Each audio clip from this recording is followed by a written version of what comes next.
Olá pessoal, tudo bem com vocês? Aqui professor Ronaldo gravando mais um vídeo e hoje eu quero explicar para vocês as conclusões da experiência de Hawthorne que nós vimos na aula anterior, as experiências que foram feitas. Hoje nós vamos explicar para vocês que conclusões os autores obtiveram.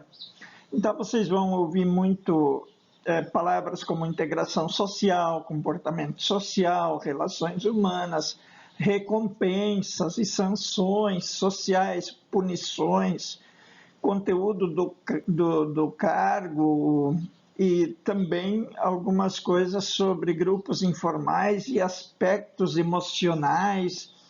Então vocês viram que a administração veio de uma visão tecnicista, de uma visão de máquina, passou por uma visão de estrutura e agora nós estamos chegando numa visão humana.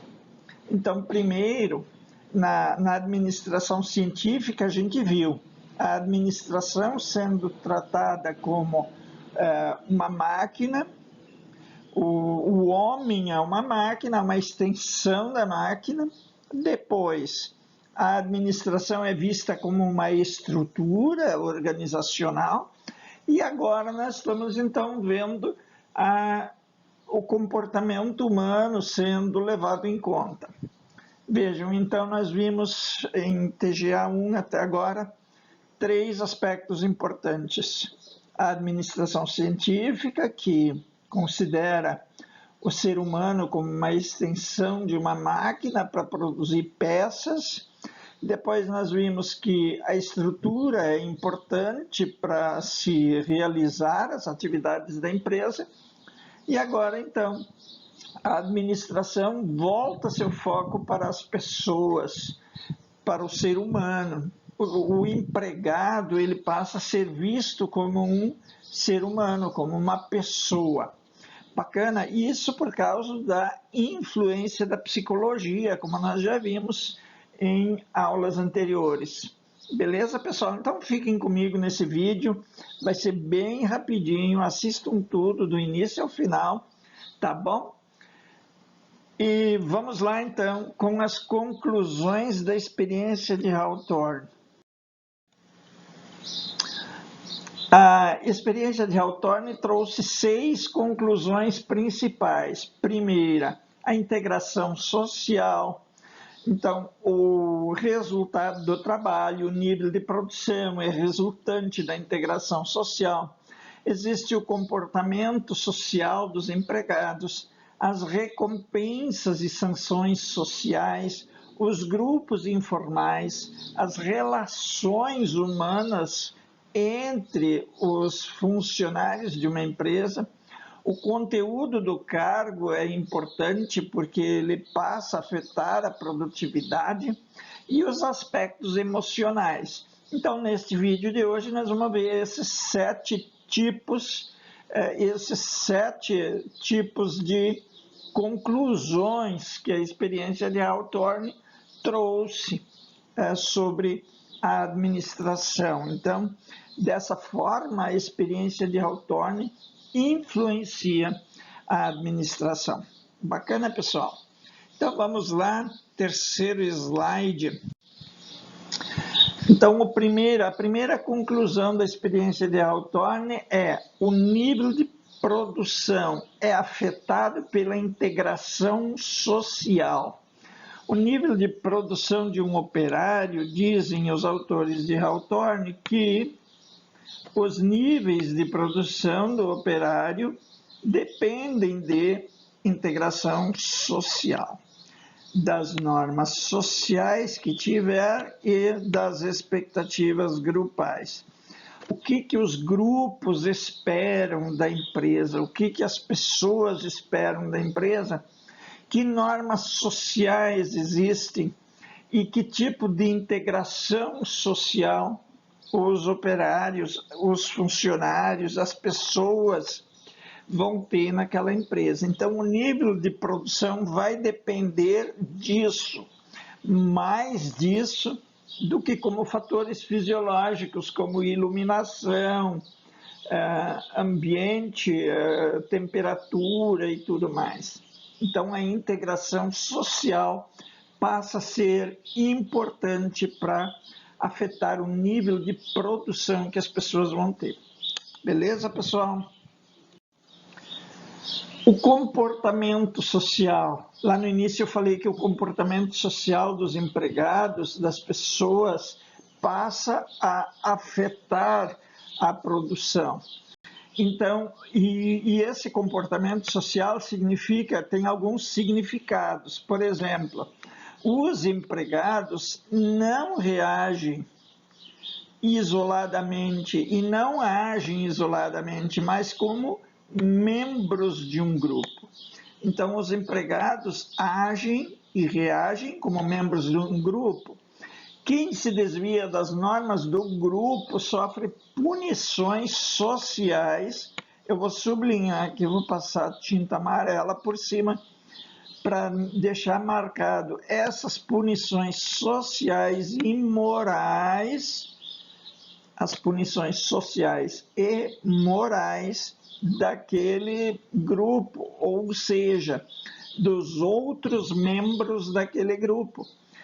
Enquanto os padrões do grupo social não mudam, o indivíduo resistirá, aliás, à mudança para não se afastar deles. Então, o que acontece? Existe uma resistência às mudanças. Por quê? Porque o padrão social, o padrão do grupo social a qual o indivíduo pertence, não muda. Então, enquanto o padrão do grupo não muda, o indivíduo não vai mudar e ele vai resistir às mudanças enquanto isso acontecer. Bacana, pessoal? Recompensas e sanções sociais é a terceira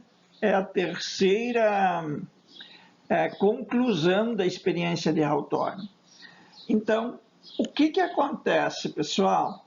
O comportamento da pessoa, do indivíduo, está condicionado a normas e padrões sociais. Ou seja, aquele grupo vai impor normas sociais. Aquele grupo informal vai impor normas sociais e recompensas e sanções, punições para os membros do grupo. Então, se um membro daquele grupo não se adapta àquelas normas, ele vai ser punido. E se ele se adaptar, ele vai ser recompensado. Beleza, pessoal? Quem trabalha mais ou menos que o padrão social perde o respeito e a consideração dos colegas. Então, não adianta você pensar o seguinte, olha, naquele grupo social as pessoas querem trabalhar muito. Não, elas querem trabalhar aquilo que o grupo social impõe. Então, existe um nível de produtividade que o grupo social impõe. Se você trabalhar mais que isso, você não vai ser bem visto. Eu já trabalhei em órgão público há muitos anos e isso ficou bem claro. Eu vinha de uma vida em empresas particulares, onde a gente trabalhava muito, e aí eu descobri que se eu trabalhasse muito, ou seja, chegar cedo e sair tarde, chegar cedo eu digo 7 da manhã e sair 8 da noite, eu seria mal visto dentro daquele grupo informal. Por quê? Porque as pessoas chegavam às 7 horas e iam embora às 13 horas. Então, o horário de expediente era das 7 à 1 da tarde. Então, quem fosse almoçar 1 da tarde e voltasse para terminar algum trabalho, era mal visto dentro daquele grupo social. Perceberam? E aí você era mal visto e até sofria sanções. Os operários preferem trabalhar menos e ganhar menos do que colocar em risco sua amizade com os colegas. Percebem? A minha filha, uma das minhas filhas, ela estudava num colégio particular quando ela era criança e ela sempre tirava 10 e 9,5 nas notas. E um dia ela chegou em casa e se queixou que os colegas estavam chamando ela de CDF e tal. Aí eu falei, não se preocupe com isso, filha, continue estudando, porque isso vai ser importante para você e tal. Aí eu tentei convencê-la a estudar, mas eu percebia que as notas dela foram diminuindo e eu também não queria forçar ela demais, então eu fui meio que deixando ela tranquila em relação a isso. E quando as notas dela começaram a baixar, ela chegou para mim um dia à tarde e disse, pai, agora eu sou mais feliz. Eu disse, tá bom, filha, tudo bem, mas não deixa de estudar. Tu pode tirar as notas que tu quiser, mas não deixa de estudar, não deixa de aprender o conteúdo. E a partir disso ela começou a ser convidada para fazer parte do time de vôlei das meninas e por aí foi. Então ela se tornou mais popular. Antes ela era impopular. Por quê? Porque o grupo informal ele estabelece recompensas e sanções sociais. Beleza, pessoal? Só para tranquilizar vocês, essa menina hoje está terminando o seu mestrado, está bem encaminhada na vida, tá bom? Então, tranquilo. O grupo social desenvolve suas normas com base em crenças e expectativas, e os colegas são julgados como bons ou maus, de acordo com o que cada um se adapta às normas que existem. Então, da forma com que cada um se adapta às normas que esse grupo social estabeleceu, essas pessoas serão julgadas, beleza? E os grupos informais? Os grupos informais são pessoas, são um grupo de pessoas que se reúnem por meio de afinidades. Então, a abordagem humanística se concentra nos grupos informais da empresa, e a empresa passa a ser vista como um conjunto de grupos informais. E muitas vezes eles se opõem, aliás, esses grupos informais muitas vezes se opõem à organização formal. E esses grupos sociais também definem suas regras, eles definem suas regras de comportamento, as formas de recompensa e as punições sociais. Trabalhei numa indústria de óleo de soja, faz bastante tempo isso. E nessa indústria de óleo de soja era proibido fumar. Então, as equipes que iam capinar no pátio, eu era auxiliar de serviços gerais. Meu trabalho era varrer o pátio da fábrica, lavar banheiros, capinar o pátio lá nos fundos, onde tinham depósitos de lenha que seriam queimados na caldeira para produzir vapor, e por aí vai. Então, quando a gente ia capinar, eu lembro bem, as pessoas uma turminha ficava capinando atrás do monte de madeira e uma pessoa ficava capinando na frente do monte de madeira. E quando chegasse uma pessoa estranha a esse grupo informal de fumantes, ela começava a cantar uma música, por exemplo, Estrada da Vida. Quando eu estava subindo na direção daqueles montes de lenha, com a minha enxada no ombro, o rapaz que estava na frente começou a cantar Estrada da Vida. Esta longa estrada da vida, pá, e começou a cantar. Aí eu achei estranho, eu pensei, poxa, por que esse cara está cantando? Por que esse cara começou a cantar logo que eu cheguei? Aí eu cheguei nele, conversei e tal. Aí eu comecei a capinar e tal. E daí eu fui voltar ao redor do monte de lenha e tinha uma turma de gente capinando lá, e eu não tinha percebido. Pensei, uai, todo mundo está aqui atrás, né? Eu perguntei. Na verdade, eles estavam fumando atrás do monte de lenha e quando o rapaz da frente começou a cantar a Estrada da Vida, eles fizeram um buraquinho no chão com a enxada e jogaram os cigarros lá dentro. E enterraram e continuaram capinando. Beleza? Não estou dizendo que eles não estavam trabalhando, eles estavam capinando e fumando ao mesmo tempo, certo? Quando ele começou a cantar a Estrada da Vida, aí os outros sabiam que era o código do grupo informal de fumantes que estava chegando alguém estranho ao grupo. Alguém que não fumava ou que representava algum risco e tal, ou um novato, que era o meu caso, eu tinha acabado de chegar na empresa, eles não confiavam ainda em mim e tal. Bacana, pessoal? Então, isso é o grupo informal. E daí, cada participante vai assimilando e integrando essas regras em suas atitudes.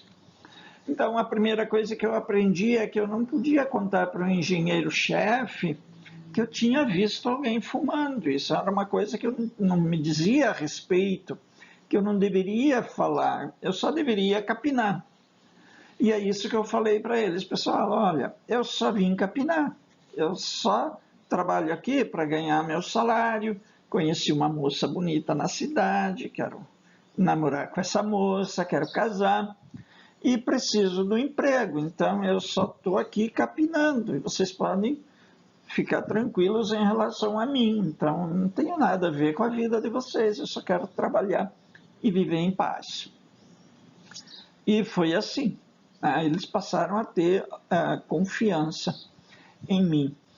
Não passei a integrar o grupo, aquele grupo informal, mas depois haviam outros grupos informais, como o pessoal que gostava de jogar sinuca, o pessoal que gostava de pescar, e aí eu fui me integrando a esse pessoal e fui fazendo amizade com esses grupos informais. Beleza, pessoal? Mas é mais ou menos assim que funcionam as coisas. As relações humanas. As relações humanas são tratadas na administração numa primeira vez agora, na teoria das relações humanas. Por quê? Porque as empresas vivem em constante interação social. As relações humanas são reações e atitudes desenvolvidas a partir do contato entre as pessoas. E as pessoas influenciam e são influenciadas umas pelas outras e pelo próprio grupo a que pertencem.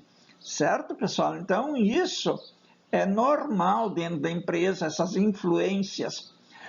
As pessoas influenciarem a outra e também serem influenciadas pelas outras pessoas. O comportamento humano é influenciado por atitudes e normas informais. E a teoria das relações humanas não se preocupou com normas formais, as normas que a empresa faz. Ela estudou as normas informais, essas normas que os grupos informais realizam. A compreensão das relações humanas permite ao administrador melhores resultados. É necessário criar uma atmosfera de liberdade de expressão e comunicação saudável. Então, um funcionário que tem medo de falar com o gerente, de receber alguma punição, algum medo desse tipo, ele nunca vai te contar de verdade aquilo que acontece dentro da empresa. A pessoa precisa ter essa segurança, essa certeza de que se ela contar alguma coisa que ela sabe que poderia ser feito diferente dentro da empresa, ela não vai ser punida, pelo menos isso. Perceberam, pessoal? Pelo menos uma não punição para alguém que é sincero e honesto. Joia? É assim que deveria ser. E a importância do conteúdo do cargo. Por que o conteúdo do cargo é importante? Porque o Maio observou que os empregados gostavam de trocar de cargos entre eles, só que isso prejudicava a produção, a produtividade. Porque quando um funcionário estava acostumado a fazer um determinado trabalho, o rendimento dele aumenta. Só que quando ele sabe fazer alguma coisa, trocar e vai aprender a fazer outra coisa que um outro já sabe fazer, a produtividade dele começa a cair. Entenderam, pessoal? Então, isso prejudica a produção. Mas o conteúdo e a natureza do cargo influenciam o moral das pessoas, o moral do grupo. E trabalhos monótonos e repetitivos aumentam a insatisfação dos trabalhadores e diminuem sua eficiência. Então, qual é a solução? Tornar os cargos mais ricos, colocar mais atividades em cada cargo, mais atividades variadas dentro de cada cargo. Mesmo que você não consiga um trabalho mecanizado, mecanicista, mais rico, mas é importante porque o funcionário vai ficar mais satisfeito no seu trabalho. Beleza?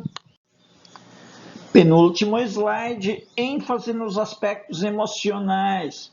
Os elementos emocionais não são planejados pelas pessoas.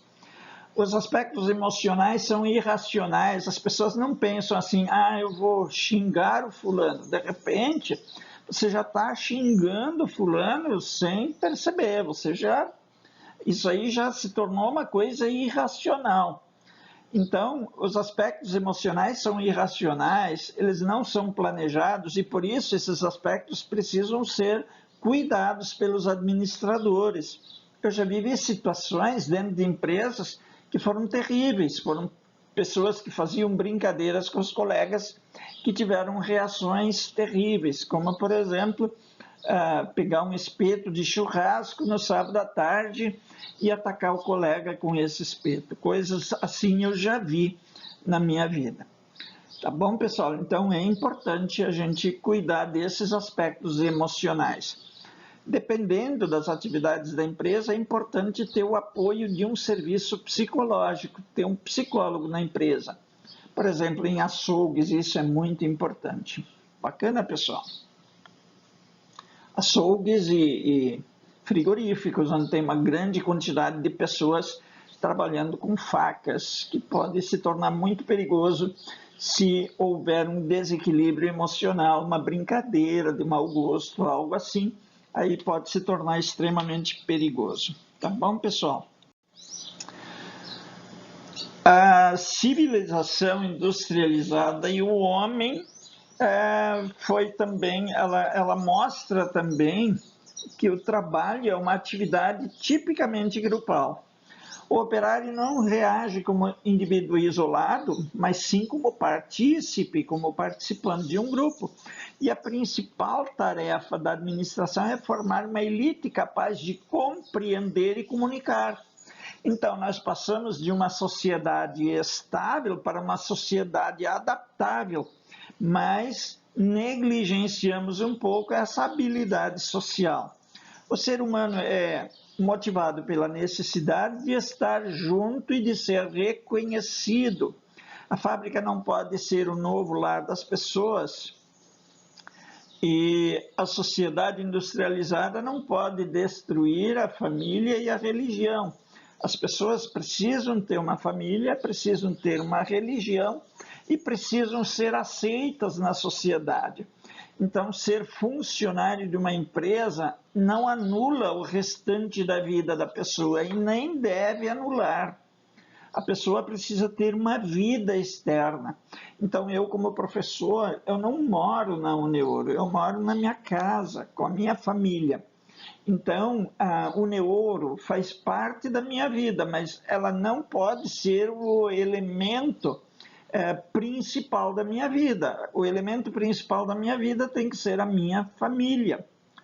Perceberam? Os alunos são um elemento importante na vida do professor. Sim, com certeza são.